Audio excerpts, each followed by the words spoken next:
Hello beginner dragons, this is Mr. Fan, and today is going to be the beginning of the third week, and today we are just going to be talking about our physical and mental goal, which you guys should know by now, and then our warm-up is going to be really simple. It's going to be a bit of jumping, so if you guys can, hopefully you guys can, start jumping around in your backyard.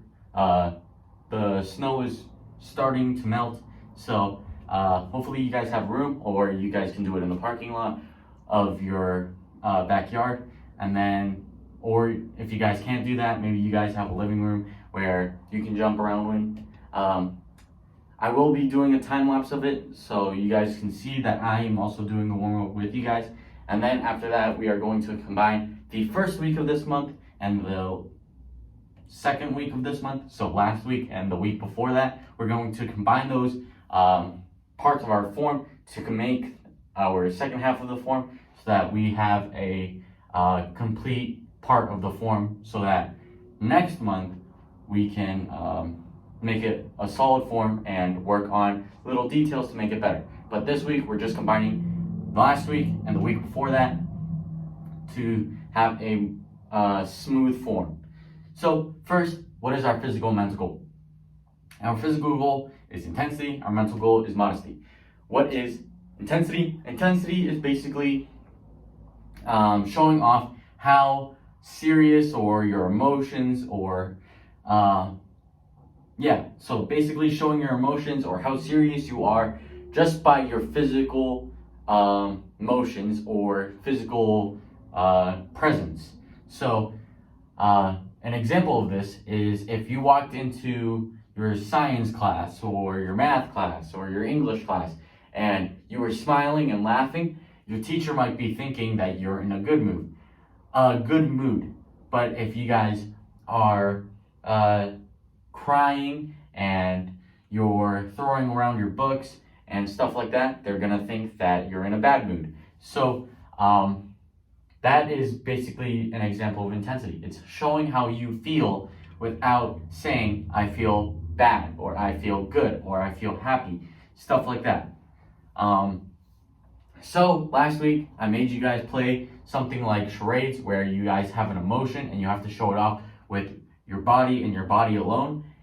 Now we can play that same game, but now I want it to be more of a competition. So if you guys want, you guys can have a judge and two people showing off the same emotion, and the judge is going to tell you guys which one is better. So if this person is showing off angry and the other person is showing off angry, who looks more angry, not who's yelling and screaming because that's saying stuff, but who is using their body better to show off that they're angry. So that is what I want you guys to do for intensity. Now we are going to be talking about modesty. What is modesty? Modesty is basically being able to do something but not bragging about how good you're doing it, or not putting anyone down because you can do it and they can't. So an example of this is like if your friend did gymnastics and they can do a backflip on a trampoline and you guys can't, if they're telling you that they can do a backflip, then that's not bragging. That's just telling you, hey, I can do a backflip. That's not putting it in your face. That's not bringing you down. It's just making them feel good, which is modesty. That is good. But if they're saying that they can do a backflip and you can't, and they're teasing you about it, then that's more about conceit. That's more about how they put you down and they make you feel worse, which leads me on to the second point. Modesty and conceit are obviously two different things. Modesty, like I said, is not making anyone feel bad and still being proud of what you did. But conceit is bragging and showing off because you want to make other people feel bad, and you want to make yourself feel good. So one is all about bringing everyone up and making yourself feel good, and the other is making everyone feel bad while you feel good. And that kind of has an aspect of I guess, aura. You have an aura of yourself. This really sounds spiritual now, but it's not really spiritual. You have an aura that if you're modest, then people want to come to you. They want to be around you because you make them feel good and you make yourself feel good, which just brings up the mood of everyone. But if you're a very conceitful person and you're not modest whatsoever, then people aren't going to be wanting to come towards you, not wanting to be even nearby you, because you're making them feel awful. And again, like I said, the aura around you is just making everyone feel bad. You're bringing everyone's mood down. Sure, you might look amazing. Sure, you might be able to do all these cool stuff.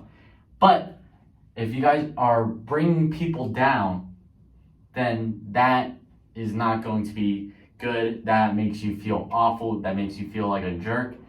Even if you can do a backflip, even if you guys can do karate, even if you guys can do this hard math problem, that doesn't matter because you're still making people feel bad.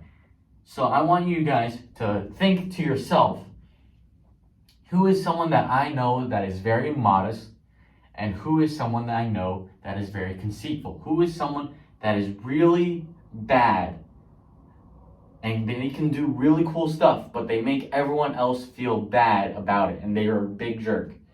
But then you have someone else who can do the same stuff as the guy that's conceitful, but they don't make everyone feel bad. They make everyone around them get better. One example for me, I'm not going to name any names, but one example for me is I used to play basketball with my neighbors. This was back when I lived in Worcester.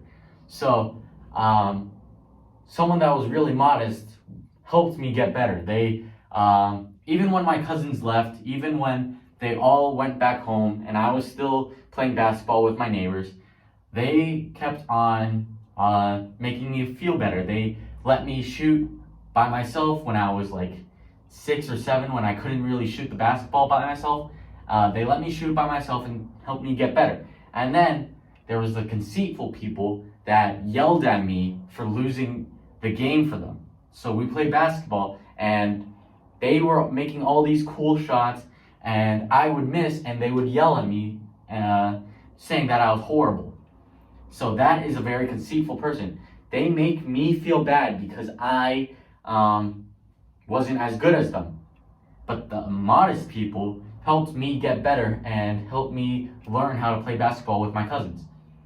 So you want to be able to find out those people in your life, and you can still be friends with the conceitful people, but the modest people really have that aura of drawing you in and making you feel safe or feel good about yourself, even if you aren't the best at something. Like, I'm not the best at basketball. I can tell you with that for a fact. I'm not good at basketball. But when I was around those modest people telling me that I was good and showing me that they could do all these cool stuff and still letting me play with them, I wanted to be around those people. But when I was around those conceitful people making me feel awful for missing one shot, I did not want to be there. I wanted to go home and cry. So you want to be able to find out those spots. I'm still friends with the people that were conceitful about basketball, but it's not as much as people that were with me, even if I was bad. That kind of thing. So that was a really long rant about how modesty and conceit affect you, but it's what I'm talking about. So anyways, we talked about modesty, we talked about intensity. Now we are going to be talking about our warm-up. I'm going to show you an example of what I want you guys to do, and then we are going to move on to our form. So I'm going to do one repetition of our warm-up. You guys can do as many repetitions as you want. In these videos, I usually do 3, so 3 times the whole thing, and then I stretch on video like the time lapse, and then we'll move on to our I don't want any trouble. I mean, not I don't want any trouble, our form. So first things first, we are going to be doing our warm-up. So one repetition is going to look something like this. So 1 repetition, we start off with just regular hopping. This warm-up is about our legs. I want to work on our legs because if you guys want to learn how to do these really cool kicks and jump really, really high, if you guys want to play basketball, if you guys want to do tricks, which is really cool stuff like backflips, aerials, cartwheels, stuff like that. Even if you guys want to dance, you guys probably want to work on your leg muscles. So yeah, that's why I want to do them today. So first, we're going to be doing something called plyometrics. That's basically repeated actions, jumping without taking a break in between, so that our calves and our quads will get stronger. I think that's a basic explanation. There's a lot into it, but we're just going to do a quick thing right now. So first, we're going to do regular hopping. So we're going to hop up and down, taking no breaks in between, just 10. So 1, 2, 3, 4, 5, 6, 7, 8, 9, 10. You saw I was just jumping, not taking a break in between. If I wanted to take a break in between, that would look something like this. That's not what I want you guys to do. If you guys did that, that's not really getting into that plyometrics, because you're taking a break, not really using your muscles that whole time. So 10 regular hops, and then we're going to do the same thing, but now we're going side to side. So 1, 2, 3, 4, 5, 6, 7, 8, 9, 10. So 10, again, don't take a break in between. And then 10 forward, back. 1, 2, 3, 4, 5, 6, 7, 8, 9, 10. And then this is the last part of 1 repetition. It's going to be a box. So if you guys don't know what a box is, it's a square, and we're gonna jump in a square on the floor. So you guys can put like toys so that it's in one square, or you guys can put one toy in the middle and you have to jump in a box around it. So it would look something like this: forward, side, side, side. That's 1. Forward, side, side, side. Forward, side, back, side. So forward, side, back, side. Forward, side, back, side. Forward, side, back, side. It's hard to say while doing it, but that's the basic motion that you want to do. So you want to do that 10 times. So 1, 2, 3, 4, 5, 6, 7, 8, 9, 10. Again, don't take a break in between. Now, after you do that, you guys can take a sip of water, take a seat, stretch a little bit. Don't stretch all the way, because it's gonna be like 10-second break, and then you guys get back right into it, and then do that as many times as you want. Again, for this video, I'm gonna do that whole thing 3 times. So I will see you guys after I do that.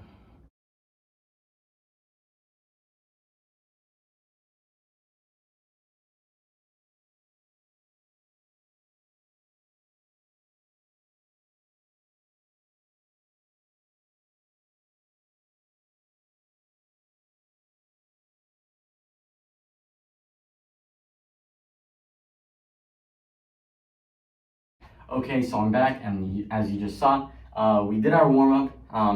I did 5 repetitions because I think that 3 repetitions is really short for that time lapse, and you guys would probably just see right by it and not think that I did it and just stretched in between. That's not what I did. I did 5 repetitions of the warm-up, and then we moved on to our stretch. So when you guys are stretching, do 10 seconds on everything. So if you guys wanted to do this stretch where you stretch the inside of your thighs, not your thighs, the inside of your hips, you guys can do 1, 2, 3, 4, up to 10 seconds.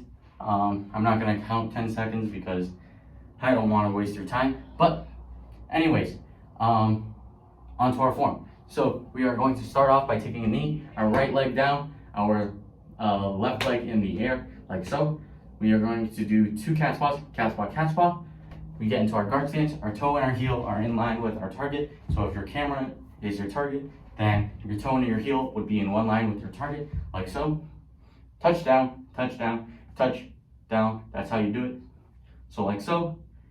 And then we are going to twist into a forward bow. So our toe and our heel are still in one line, but now our back toes are pointed towards your target. So that, and then we are going to be doing a twist and punch. Remember that your toes in the front are still pointed towards an angle, so that if someone was trying to hit you in the groin, you were to block it with your knee, just by doing that. So you can block like so. So that is our forward bow. Twist and punch, front punch. So twist and punch with our right arm, then our left arm, then we are going to be doing a chop to the neck. So chop. So all together, it should look like this. Cat's-paw, guard stance, touchdown, twist and punch, front punch, chop. So that's the basic overview. You guys did this the first week and the second week, so you guys should know the whole thing by now. But this week, we're just putting those together. So if you guys feel like you guys don't know it, the first half, which goes up to the touchdown, I believe, you guys can go back to the first week. That's where I went into it with a lot of detail. And then the second week is where I did twist and punch, front punch, chop, which was last week. So that is the basic overview, putting it all together. Now, some details that I want you guys to know.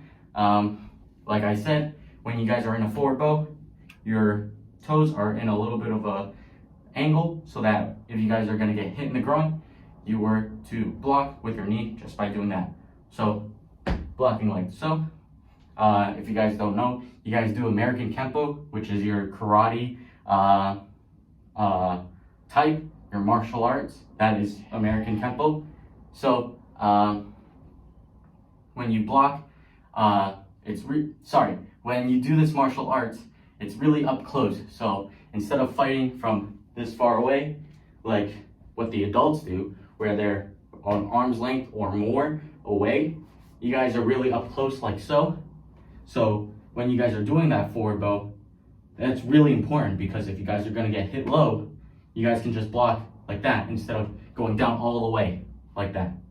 So if you guys need a quick twitch block, you guys can just go like that and just block with your knee or your shin.